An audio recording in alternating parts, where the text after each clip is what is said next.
Michael Burns, but I specifically asked him to come and be the sponsor for this event because there's some similarities from what I've learned about Tony. He's really into the personal development. He travels the country speaking, just loves pouring into other individuals and changing lives. And I was like, dude, I've got an event coming up. I want you to be the sponsor. So I'm really bummed I messed that up somehow. So I'm going to switch this slide now so you can take a QR code of a landing page for Tony. Again, don't go to this and browse around, just kind of maybe save on your browser for later. Sylvia's got some handouts she's going to pass out to you guys that are here in person, and it'll have that same information on it, right? Yeah. So this is kind of weird. I like to try and connect the dots on how do I know these people, right? So I could go back further, but this event actually happened because Sydney went to a Power Girls launch, a networking event, and met Debbie, and Debbie went to her BNI group. Or no, before that, Debbie took me and Lynn and some other agents to Topgolf. We were hanging out, and I met Ron. Ron has a brokerage in Denver, Colorado Springs. He's moved here now in the southern part of Utah County, starting another brokerage here. So we've chatted and hung out a little bit, and he went to the BNI group and met Sylvia, right? Sylvia. Sylvia works with Tony. She kind of helps schedule in for things like this. So because of that connection, Ron, I don't know what you said, but I said I got a really, really cool dude by the name of Jeff Marchant. A really great place for you to take Tony Childs to. And it just happened magically. I mean, that's for shoes and. Yeah, and he doesn't wait. Yeah, I don't always leave. So we got Tony Child in the office. This is a new relationship and a new connection for me as well. So I'm excited for this presentation because there's all these weird connections going on. As I learned a little bit about Tony, it's like we're talking to Sydney and Kitty, and it's like, how do you know him? Because they know him. Janine, is Janine here? Janine Otley with Edge Homes was the first one to register. And she says, oh, I love him. I can't wait to come. I said, oh, how do you know him? She said she took one of his courses, a coaching program or something. I said, did you love it? And she said, it changed my life. I practice what he taught me every morning. I said, wow, this is going to be pretty good. No pressure. But looking at his bio, I don't know if any of you clicked the links on the registration page and kind of searched around a little bit and stuff like that. But the thing that kind of stuck with me the most is, I don't know if somebody labeled you with this or you came up with your own. He kind of considers himself the Clark Kent of the personal development industry, like the superhero out there doing great, awesome things, impacting people's lives, saving lives, you know, and then has their normal daily life as well. And so there's multifacets to all of us, right? National speaker, national coach. Lot of content that I was looking at online as far as personal development and just trying to impact people's lives. I like the personal development, the business development. A lot of people talk about building your business, right? Get more clients, close more deals, make more money. But if our personal lives are shit, that rolls into business that's not as successful and everything. So I just love this connection. I'm super excited about it. And Lynn's normally not up here, so she has something to say. And so I'm it's like, this is awesome. Really, really excited to have everybody together. I mean, the floor hopefully doesn't fall in. This is what I want to see. I want to see the personal connection, everybody's energy together. This is how we grow. This is how we get better. And I just feel very blessed that you're all here. Wednesdays are my favorite day of the week because, you know, you guys bring an energy here. There's all this place already has a great energy, but what you bring here, the fact that you're here to learn, to grow, it lingers. You know, this energy from today will stay here for me for a few more days. So come back if you need another dose. But you know what the coolest part about these events are for me? It's after the event. Like the Clarks here, Shana and James, they drive down from Clearfield every Wednesday. They're always the last ones to leave too. I never book appointments for myself within 2 hours of this time slot on Wednesdays. because that's where the magic happens. So if you've gotten you think you're gonna come in here and then sneak out at noon, text that person that you made an appointment with, say something came up, change, reschedule that. I would love you to stay, get to know each other, relationships are made, like I just said, from Sydney to Debbie, to Ron, to Sylvia, to Tony here. You could meet somebody today that literally could change the trajectory of your life. I fully believe that, right, Leah? I introduced you to somebody recently that right? So I love that. I kind of consider myself the connector in that kind of a realm. So I'm excited you're all here, and unless you have something else to add, I'm going to turn the time over to Tony, let him give a better introduction of himself and just rip into today's training. Thank you for being here today. Yes.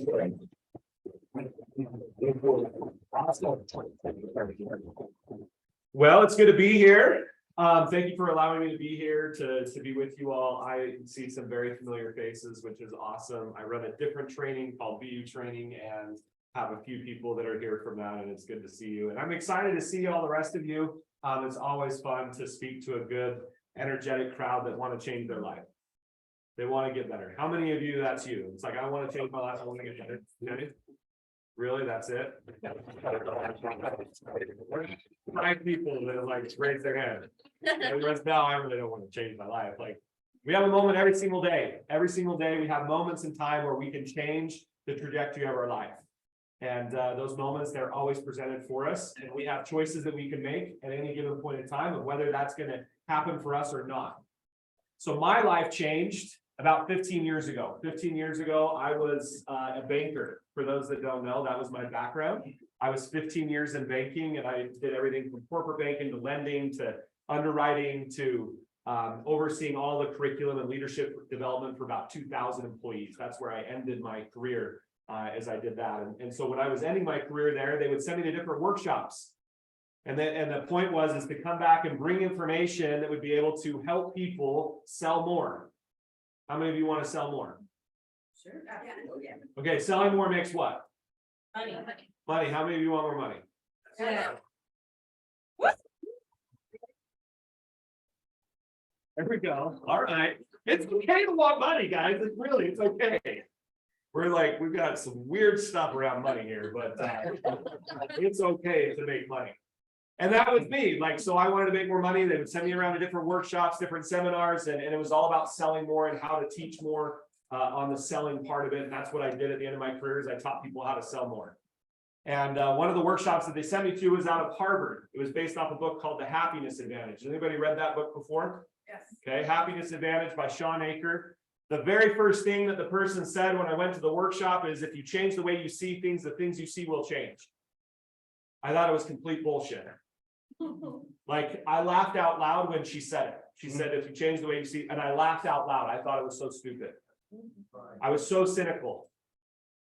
And so she said this thing, and I nudged my boss. My boss was sitting right next to me, and I said, can I go? And she said, if you want to be fired, I was like, okay, I'll stay. I don't want to be fired. I do enjoy my job. So I stayed, and I stayed begrudgingly. So I had my arms folded, and I was just really pissed that I had to stay there. And within about 20 minutes, I was leaning in, and then about 30 more minutes, I had my arms unfolded.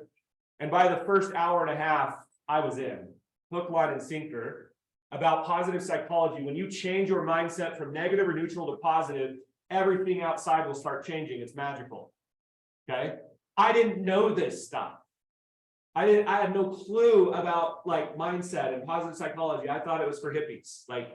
You get into the woo-woo shit. And that's what I thought it was. And I didn't realize there's a bunch of science behind this. There's a ton of science behind positive psychology and the way the brain works, the way the mind works, and the way our confirmation biases work, and the way we believe things and see things.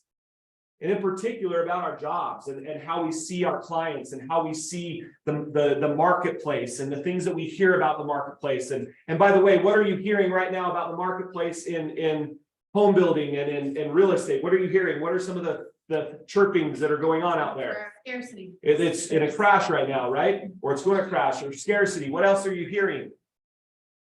Unfair things in mortgages. Uncertainties, unfair things are happening with mortgages, right? There's all this chirping. And by the way, is it a good time to buy? Yes or no?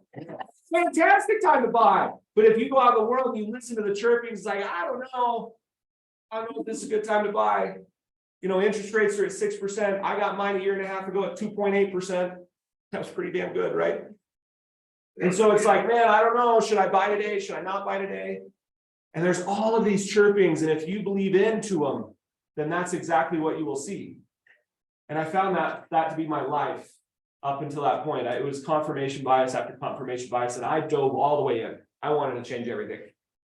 And so, by the way, why are you in real estate? I just want to know that really quickly. Why are you all in real estate?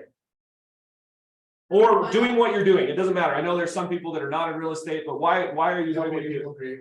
Helping people create wealth. Okay, awesome. Helping people understand their options. Helping people understand their options. Fantastic. Why else are you in in real estate? Yeah. To retire early. Awesome. What was your name? Christina. Okay, to retire early. What would you need to retire early, Christina? 50 years. Okay, and what does 50 units represent? Passive income. Okay, money, guys. Seriously, are you getting it right now? Okay, you come to work to make money. If you didn't make money, would you keep doing what you're doing? Yes or no? No. Okay, some of you might, if you're really passionate about it, if you have a nest egg of wealth over here, it's like, man, I just want to help the world. So I'm willing to do this. But most people, they have to make money. So let's talk about money, okay? I want you to think about what you made in 2022. Just think about the number. Okay, you guys did your taxes, hopefully. If not, you're screwed. Okay, hopefully you did your taxes. And you probably have in your mind that number, what your number is. Okay, I want you to add a 0 to it. Add a 0 to that number, and I want you to imagine that you're making that number this year. What comes up for you?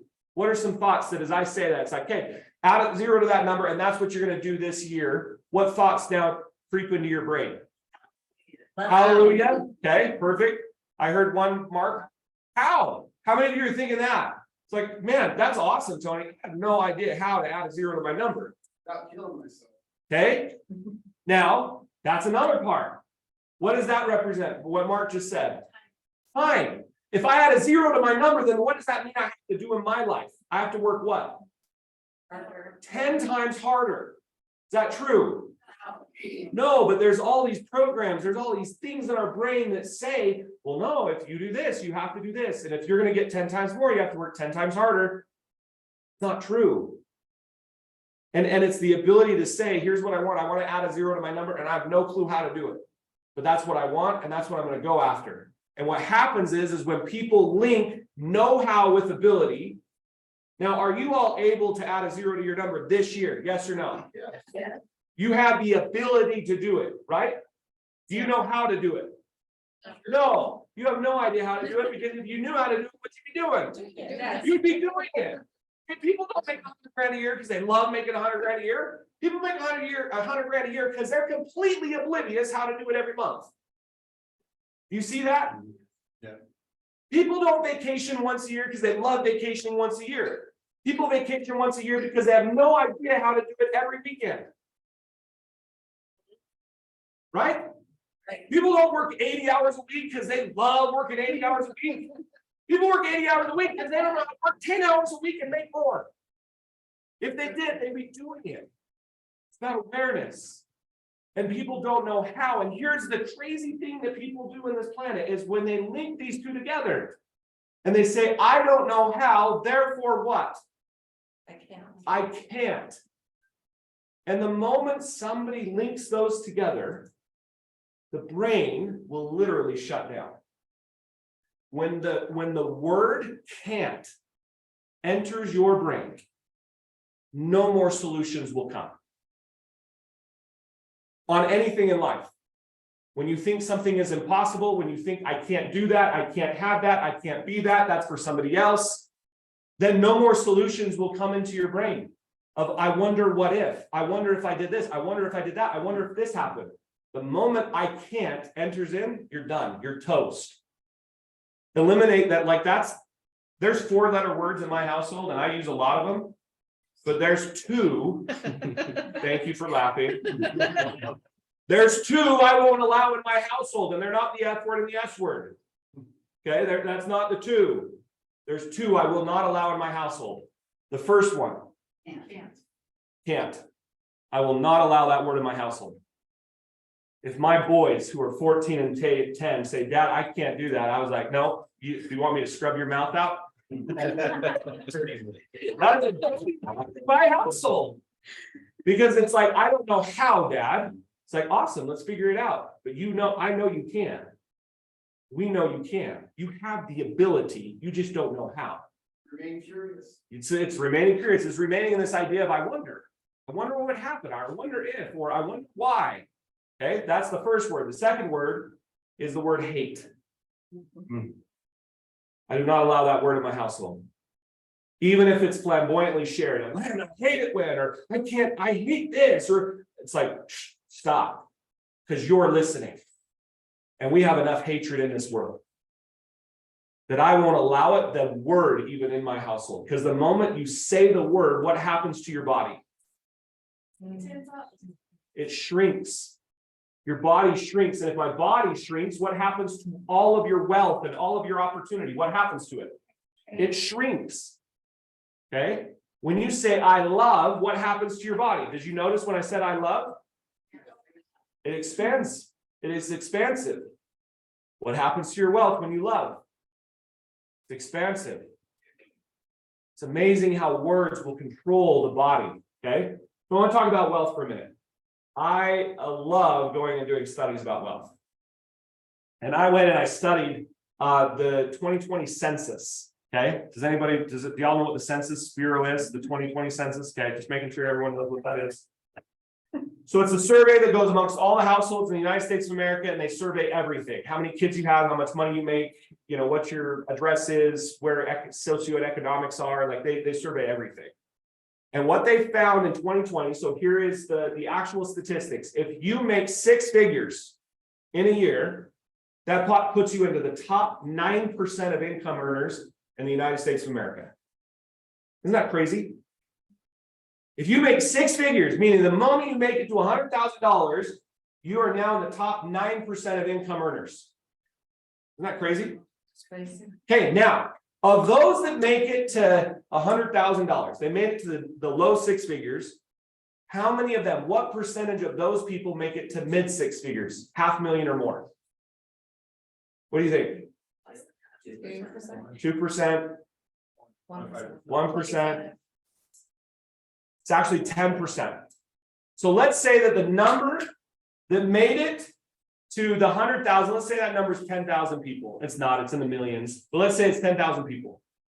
That means that 1,000 of those people will make it to $500,000. That means that the other 9,000 of them will stay at 6 figures for the rest of their life. Why? Thermostat, mindset. Okay. And I'll talk a little bit more about this, but I'm going to shift gears just for a second here, because I was a banker, and as a banker, it is like required by law that you learn how to golf. Thank you for laughing. You know what I'm talking about as you deal with bankers. Like, do you want to go golf? Okay. So I am a huge golfer. I've golfed since I was in high school. I love golf. I think that's partly the reason why I went into banking, is because I would golf 4 times a week when I was in banking. It was awesome. And it was counted as work, right? And by the way, are there any golfers in here? Anybody that plays golf? I played softball, so So we've got a couple of people that have golfed in here, okay? Has anybody played putt-putt golf? Yes. Has anybody played putt-putt golf? Okay. You do that. So when you putt-putt golf, what is the point of putt-putt golf? Is it to try and get the ball in the hole in as many strokes as you can, or as least amount of strokes you can? What is the point? Least amount. Least amount, okay? That is the point of golf too. Just giving you a little secret there, okay? It's to get it from the tee box to the hole in the least amount of strokes as possible, okay? There's a handicap in golf. I'm going to get really so before I get in handicap, on average, if you play 18 holes, that's how many holes people play when they go golf. On average, it should take you 4 per hole. Now, there's some that are 3, there's some that are 5, there's some that are 4. But on average, it should take you 4 strokes, 4 swings of the golf club to get it from the tee box to the hole. That's really good golfers. And if you take that 18 times 4, it equals 72. That's like a really good golfer. What they call that is a 0 handicap. It means on average, people are going and they are shooting what they should shoot. Does this make sense? Yeah. Yeah. Now, anything above that, if I shoot, and there's a lot of the other things that go in this, but this is just really kind of elementary. Any stroke above that, if that's my average, that's my handicap. So if I shoot on average 80 when I go golf, then that means my handicap is what? 8. You guys see how I got there? Okay. If I shoot 82 on average, what's my handicap? 10. If I shoot 75 on average, what's my handicap? 3. You guys get kind of handicap now? Okay, so here's the crazy thing about golfers. If you are a 6 handicap in golf, if you're a 6 handicap, then that puts you in the top 10% of golfers in the world. Okay? Of all the people that golf, if you get it down to where you are shooting on average 78, 78, 78, then that puts you in the top 10% of golfers in the world. How many of those that now this is just, I'm just curious as to what you all think. How many of those that make it to a 6 handicap make it to a 0? 10%. Okay, 10%. 10%. And yet, the person that makes it to a 6 handicap, how much do you think that person golfs every week? A ton. Okay. They're going out on the driving range. They're going out on the putting green. They're golfing 10 rounds a week. They're trying to do what? What are they trying to do? What's the point of golf? To master it. And to master it means that I'm shooting lower every time. And it is frustrating as hell for a golfer to go out and not be able to move the score. When you are 5 handicap, 5 handicap, 6 handicap, 6 handicap, and you are trying and you are there and you are putting the time in and the effort in, and you keep coming back to a 6 handicap, it's super frustrating. Okay. So I went to a golf professional because I coach professionals now, professional athletes, NFL athletes, Olympians, golfers. That's who I coach now. So I went to a professional golfer that was retired, and I asked him, I said, okay, so what is required? I'm stumped. I'm stumped by this of what's required to get it to a 0 handicap. And he said this. He said, what's required is that a person, when they get to 6, is willing to sacrifice their whole swing and create the new swing that will get them to a 0. And they won't do it. They won't do it. They won't make that sacrifice because, like, I don't want to be a professional. I'm better than 90% of the world. Why the hell would I go and reconstruct my swing? They don't want to do it because it will require that things get ugly, that their swing actually goes backwards, that they suck for a while. That's what it would require for them to go to a 0. And they're not willing to put the swing that got them to a 6 on the altar of sacrifice to get them to a 0 because they're better than most. Now let's go back to income. Why is it that 90% of the people stay at 6 figures and never make it to mid 6 figures? Never in their lifetime. The exact same reason. They don't want to change. Why would I change? I'm better than 90% of the public out there. I'm making more than 90% of the people out on the planet today in the United States of America. Why would I want to change? And so they're not willing to put the swing that got them to the low 6 figures on this altar of sacrifice to say, okay, what's the new swing I got to swing to get me to the mid 6 figures? Now, here's the crazy thing. Of those that make it to the mid 6 figures, we said that was 1,000 people, right? How many of those make it to be millionaires? Another 10%. 80. 80% of them. They already had courage. that made it to the mid six figures become millionaires in their life. Isn't that crazy? And here's what I know. The swing that got them to the mid six figures is the same swing that gets them to the million. Do you know that there's a top point at 4 million? That's another top point that that's another barrier that most people can't overcome. I know all the barriers. There's 4 million, there's 15 million, there's 50 million, there's 100 million, and there's these barriers that people hit. And guess what they have to do every time they hit a barrier? Change the swing. They got to change the swing. And people that know and are willing to do it at 100,000 are now saying, you know what? I changed the swing and it got me to a 500,000. Let's change it again. And let's change it again. And let's change it again. And they're willing, they're open, they know. Most people are closed. And it's like, no, I'm not changing the swing. This swing got me here and it's going to keep me here and I'm going to stay here. Mark. You're saying basically those who succeed accept change. Yes. They not just accept it, they go looking for it. They go looking for it. So this morning I was talking to one of my coaching clients. He owns a huge firm in Los Angeles, a huge financial firm. I was coaching him and he was talking to me about that we're in a tough environment when it comes to raising funds. And I asked him, how many millionaires were made during the Depression?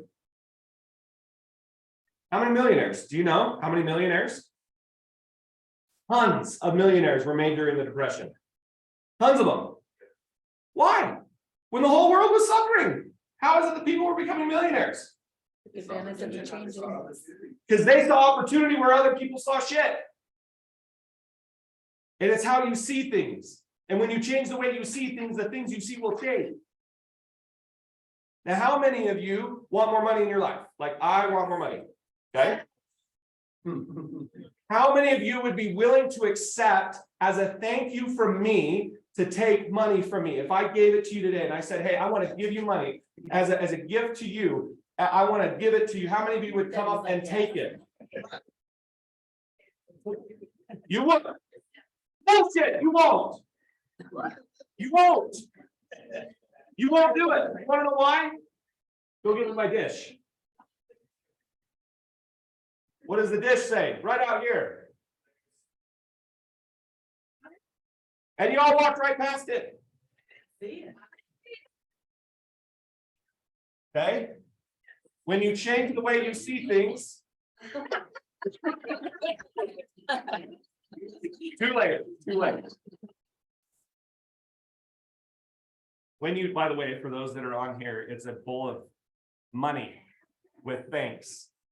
And it was funny because when I was sitting up here, Jeff was working up here and he was doing his thing and he walked around the corner and he goes out here and then he comes back in here and I know what he's doing. And he's reaming his team over here saying, put the tea dish out.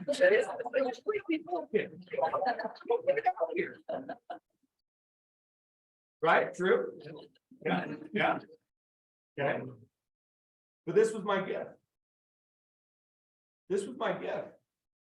And any one of you at any point in time this morning could have reached in and grabbed as much as you wanted out. Any one of you. When's your next spot? What's the next one? That's the next spot. They're all there.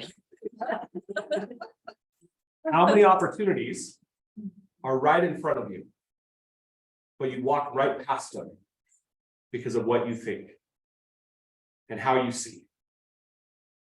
Because when this dish is sitting out there and it says thanks, immediately what goes through your brain?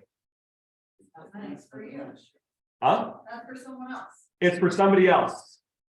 And most of you, when I put it down, because you saw me put it down, I put the tip dish down or the thanks dish, not a tip dish. I put the thanks dish down and I put thanks in front of it. I walked in here and I heard some of the back talk. And what were some of the comments going on in the back? Dang it, I didn't bring my wallet. Are we supposed to like put money in there? I heard it. Are we supposed to put money in? Is he asking for money? Is that what he's asking for money? Isn't it fascinating though, how your brain functions? And look, here's something really fascinating about life. If you can't receive free money sitting in front of you, It said free money, you definitely would have done it. Maybe. Come on. If I would put free money on here. How many first people would have gotten their brain? Is this a trick? Is this a catch? What's the catch to this? What's the trick to this? If I would have put free money on it, there would have been still things going on in your head. Because we are conditioned to don't take. Taking is bad. Taking is awful. You're prideful. Wait your turn. This is what we've been taught. This is inherent in us. And in order for you to go to the top of the 1% of the 1%, I'm not saying to become takers. What I am saying is that you've got to see things differently than the normal public sees. Because the normal public looks at this as a tip dish. But not one person asked, even when I said, Jeff, and I'm going to call you out on this, I said, Jeff, that's mine. And he said, oh, this is going to be interesting. But what would have happened, Jeff, if you had said, hey, tell me about that dish? I would have learned its purpose. I would have told him about the dish. And maybe Jeff would have done what? Taking some money. Taken some money. Been like, man, he's giving free money. I'm gonna go take the free money. By the way, there's, if you look in here, there was ones on top because I disguised it, but on the bottom, there's 100, there's a couple 50s, there's some 20s, and all of it was there. So I want you to think about, how do I see life? How am I looking at life? How am I looking at opportunities? What's the lens with which I'm viewing the world? So for the next few minutes, I want to teach you about your lens. So if you want to get out a notepad or a piece of paper, you're probably going to want to write some stuff down because it's going to be like hopefully mind-blowing for you about how your brain works, okay? One of my favorite quotes in life, let me just check time. One of my favorite quotes in life comes from Albert Einstein. And Albert Einstein says, let me get a drink here, sorry. Albert Einstein, one of my favorite quotes that he shared was this: the greatest decision you'll ever make in your lifetime is whether you believe in a hostile or a friendly universe. The greatest decision you'll ever make in your lifetime is whether you believe in a hostile or a friendly universe. I've changed that for my own life. As a man of faith, I changed it to the greatest decision I'll ever make in my lifetime is whether I worship a hostile or a friendly God. That's how I changed it for me, but it's the same meaning. How do you see life? So let's talk about this for a second here. If you want, you can draw along with me. We're going to draw a little cloud. We're going to draw a heart below the cloud. And a box below that. There's arms and legs, and that's you, okay? This is you. And here's Psychology 101, okay? If you don't know this, this is Psychology 101, that what you think causes what? How you feel. And how you feel causes an energy in your body with which you act. It produces an energy in your body with which you act, okay? What you think causes how you feel. How you feel causes an energy in your body with which you act. It is the energy in your body with which you act that is producing your results. It is not what you're doing. If you can catch that, your whole life will change. It is the energy with which you do things that is producing your results, not the action in and of itself. How many of you know two people that do the exact same things? They got the same script, they're doing the same stuff, and they're getting completely different results. Okay? It's not what you do.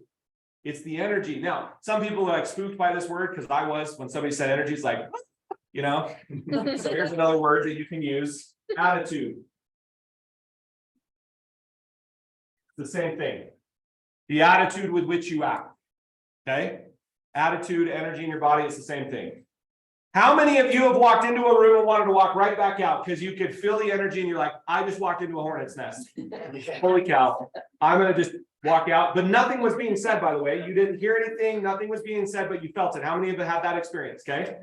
How many of you have walked past a room and it was like there was this just buzz going on in the room, and it's like you wanted to do like a double take. You wanted to like say, whoa, what's going on in there? How many does that happen to you where it's like, I want to be in that room and I don't know what's going on? but I want to be in there. Okay, that's energy. So we're going to write a negative up here and a positive up here. And up next to the negative, I want you to write hostile. And next to the positive, we're going to write friendly. Now, up top, put that prominent, it's going to drive me nuts. I want you to put uncertainty up top. So you got uncertainty. By the way, can you avoid uncertainties in life? Yes or no? You can't avoid them. They're everywhere. They are everywhere. There will always be uncertainties. There's uncertainties with your kids. There's uncertainty in marriage. There's uncertainty in your job. There's uncertainty in the marketplace. There's uncertainty with kids and families and whatever. There is always uncertainty. You can't avoid it. Okay, so you have, if you put little 5 antennae, I'm just going to put 5 antennae up here. What do you think those 5 antennae represent? Okay, your 5 senses. What you see, hear, smell, taste, and touch. Okay, what you see, hear, smell, taste, and touch, here's what's happening. People are allowing what they see and what they hear to control what they think, and it's based on their lens. Okay, so if I have a hostile lens, by the way, what's some uncertainties that are happening in life, in your life right now? What's some uncertainties that are kind of making you uncertain right now? The marketplace, okay? Any others? Health. Okay? Weather, politics, kids, okay? So just think of your uncertainty. If I see life through a lens of hostility, what does that mean? What does it mean to see life through a lens of hostility? Negative. Okay, negative, but what is it? Like what? Victim, scared, on guard, everything's out to get me. The world is out to get me, right? I gotta protect myself. So if that's my lens with which I see life, through this hostile lens, and I have uncertainty swirling around, and everything I see and hear will cause me to think what thoughts? Negative. Okay? Doubt. You will doubt everything. Okay, you will doubt everything. And here's what you've been given: a massively creative gift. In fact, Albert Einstein said that your imagination is the preview to life's coming attractions. You have the ability to put on your forefront of your mind pictures and hold them there. Animals don't have that ability. Trees don't have that ability. You do. And it's a pre-creation. You're pre-creating something in the future. Okay? So now, if I see life through a hostile universe and I doubt everything, then how will I use my imagination in creation? No, I will. Negatively. Predict negative. Put WCS. I will literally envision worst case scenario for everything. Okay, that's how I'm going to use it. If I believe I live in a hostile universe, I will doubt everything and I will go to the worst case scenario about everything. And as I go to the worst case scenario, how does that make me feel? What feeling comes in my body as I always go to worst case scenario? Scared. Okay. Fear. Worry and fear. How many of you know of worrywarts in the world today? They worry about everything. Okay. How is it being around them? It's hard. It's exhausting, right? Okay, so you got, and some of you are like, okay, should I go climb in the corner here? Because I'm them. It's okay. It's okay if you're a worrywart. We're going to teach you how to not be. So you got worry and fear. What energy does worry and fear cause in my body with which I'm going to act now? Anxiousness. Okay. Anxiety. Anxiety. That's the energy it creates. And do people go around suppressing their anxiety or expressing their anxiety? What do people do with it? They actually suppress it. They medicate it. They suppress it. They suppress it. They suppress it. They suppress it. And when you suppress anxiety, it turns into what I call the 3 Ds of death: depression, disease, and decay. Anxiety suppressed turns into depression. Depression causes people to be sick, and eventually everything starts falling apart in their life.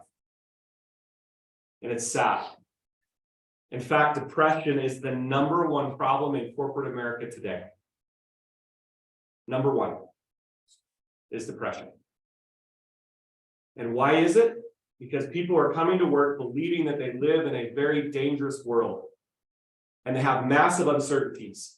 And they're using this beautifully creative gift that they're given to envision the worst things that can happen in their life.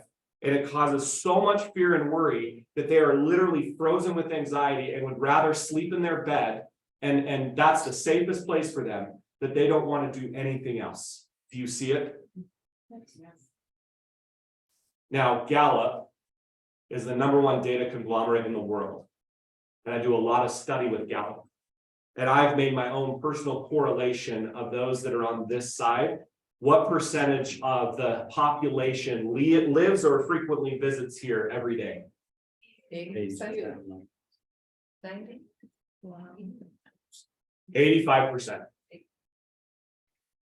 85% of the people on the planet right now wake up believing they live in a hostile universe and are envisioning the worst things that can happen in their life today and are riddled with worries and fears and are super anxious and don't want to take any risks and anything because they're so afraid.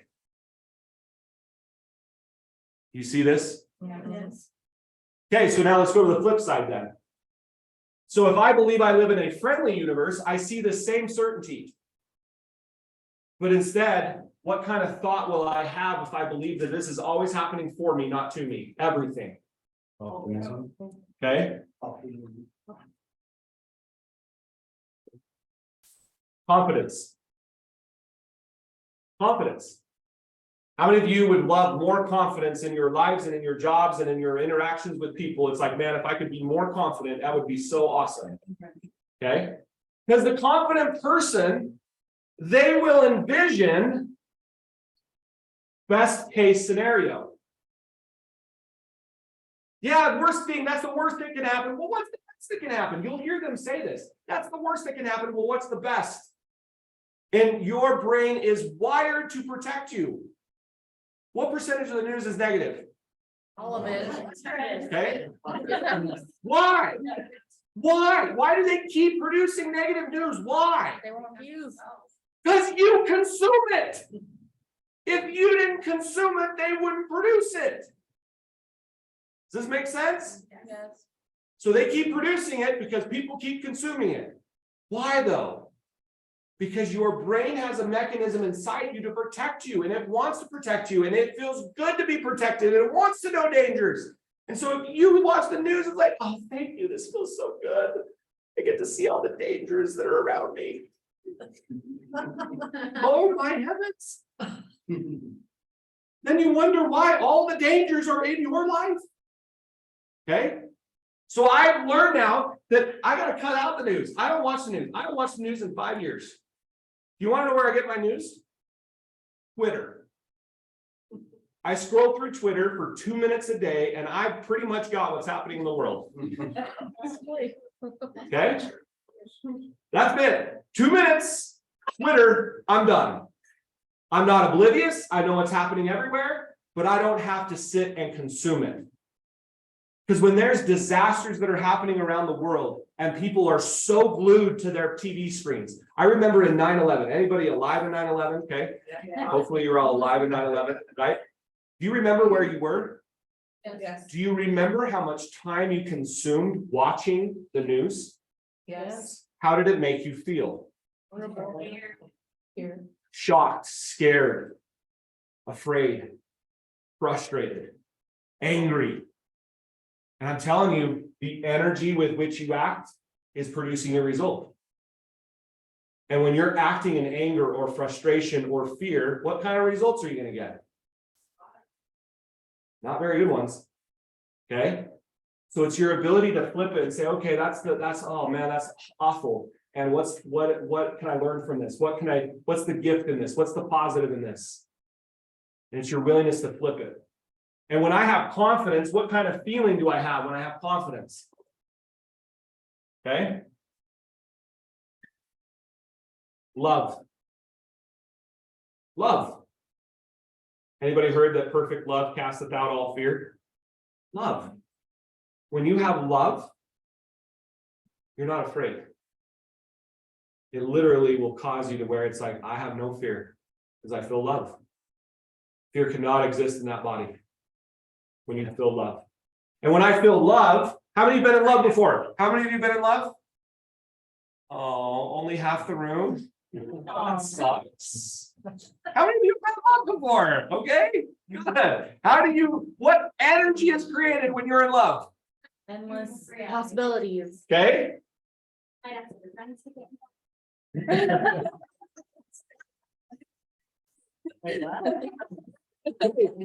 Excitement.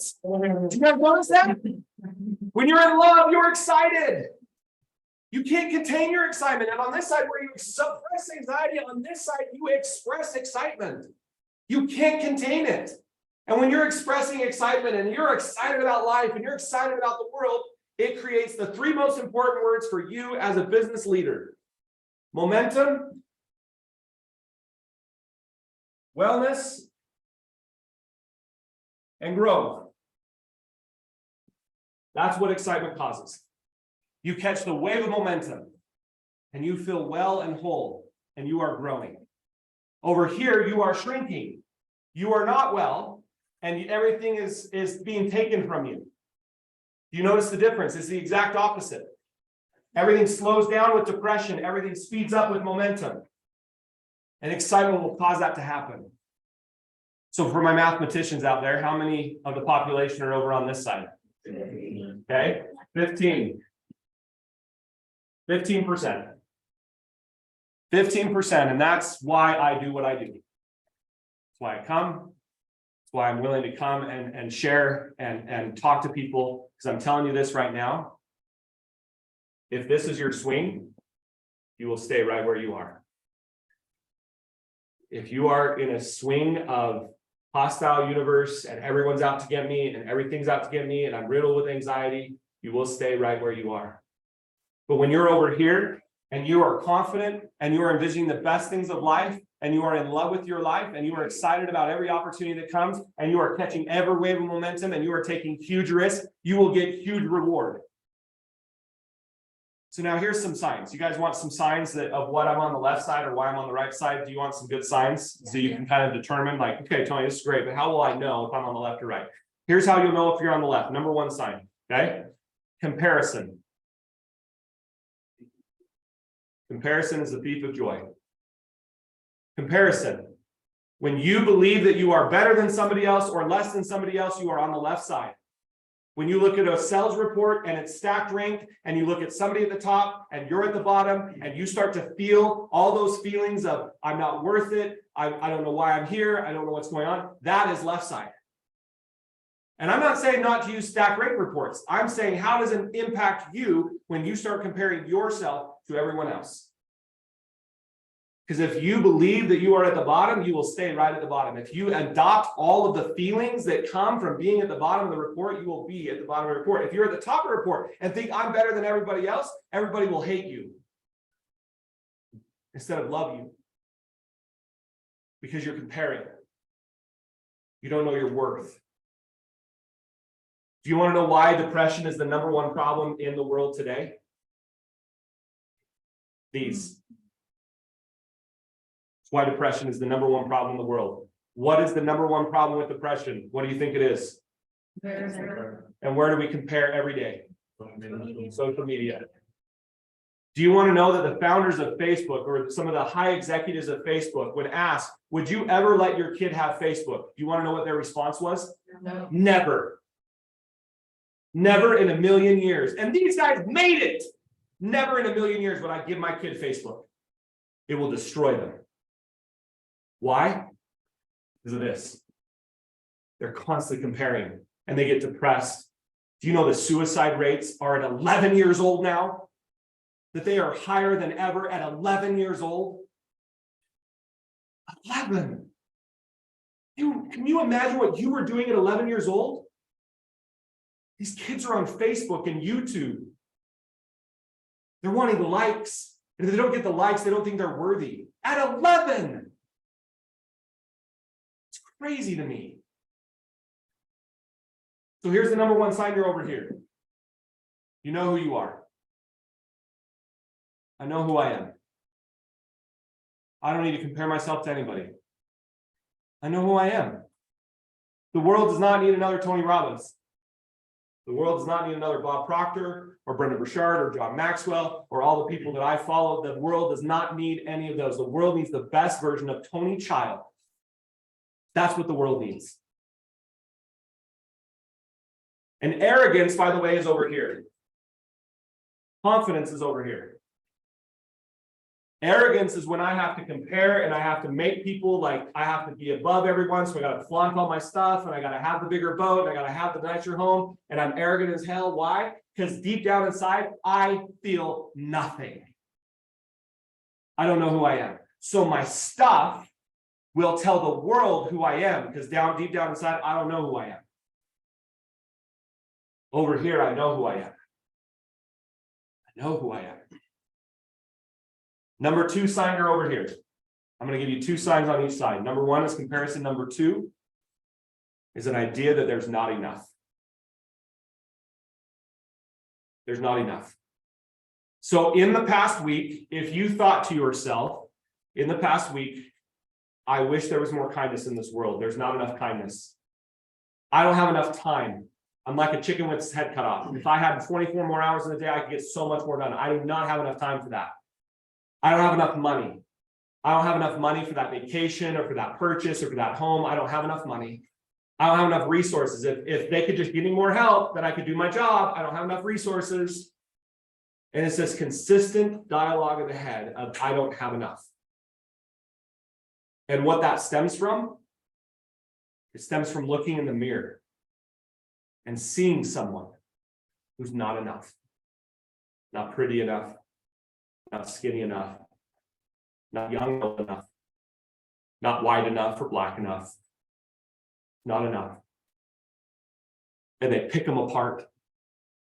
So when you look in the mirror, do you pick apart what you see? Or when you look in the mirror, do you love what you see? Because over here, the number 2 sign you're over here is that there's always enough.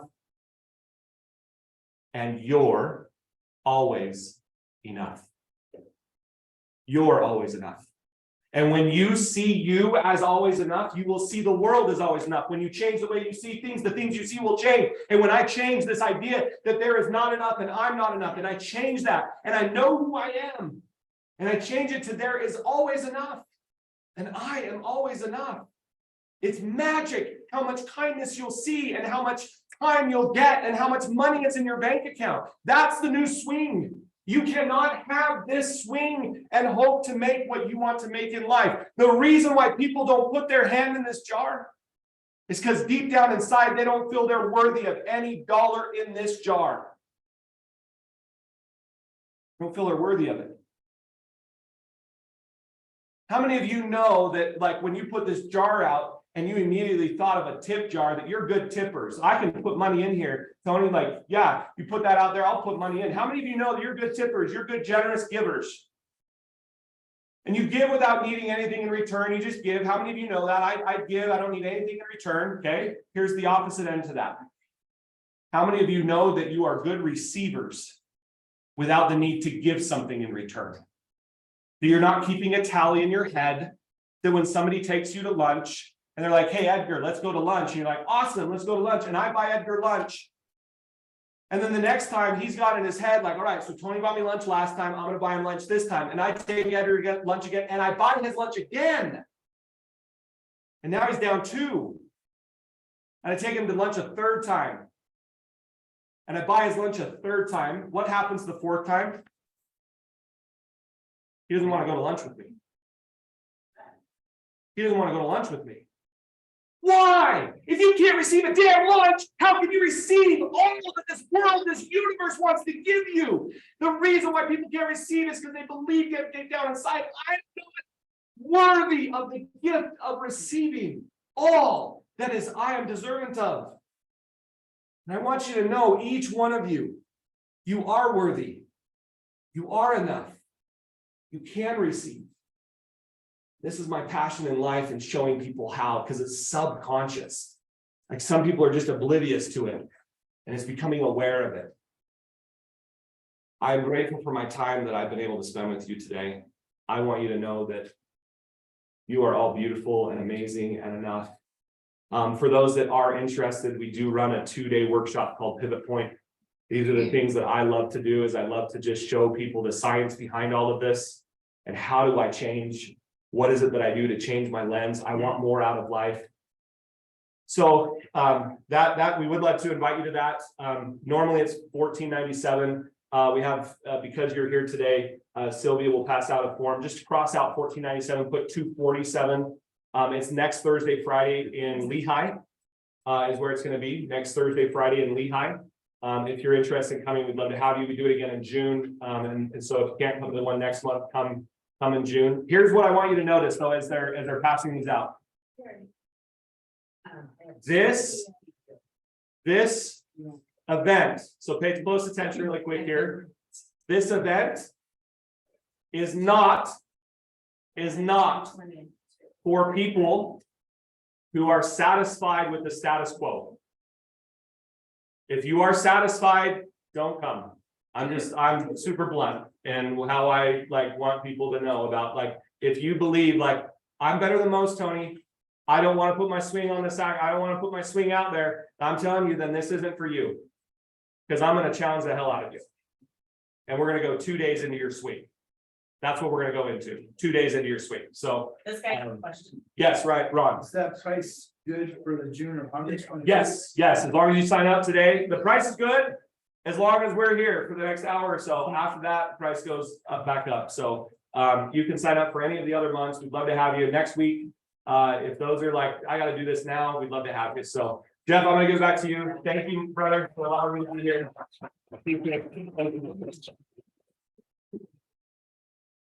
Wow, who is in a better mood now than when they got here?